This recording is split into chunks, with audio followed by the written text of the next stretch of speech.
Witam Rostomili.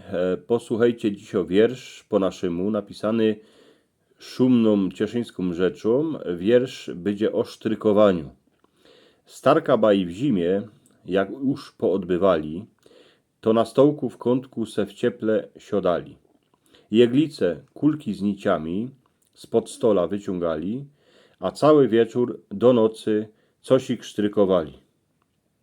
Starzikowi owczok, bo furdmuje zima, gor jak nie zahajcuje, a w piecu je cima, odzieje go a i w ten czas, jak pądzie do szopki, ale go starka oryczą, jak nie oblecze czopki. Synkowi szal, długi, zielono-modry, biały, co by miał jak idzie na słomę, bai do stodoły, bo furt z zesagim karkiem po polu szpaceruje, a potem nażyko, że go kark poboluje.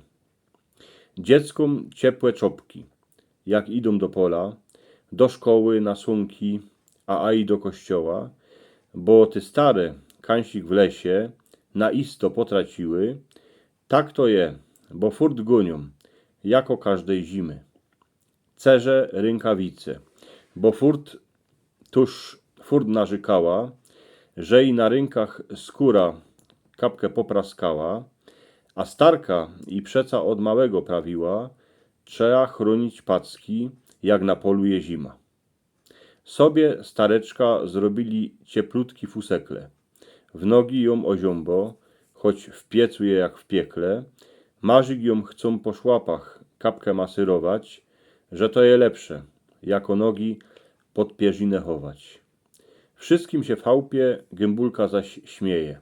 Na mrozie ich starczynę sztyrkowani grzeje, bo przeca nici są z wełny, z baruna szumnego, tuż ogrzeją kaj kogo, iny, młodego a starego.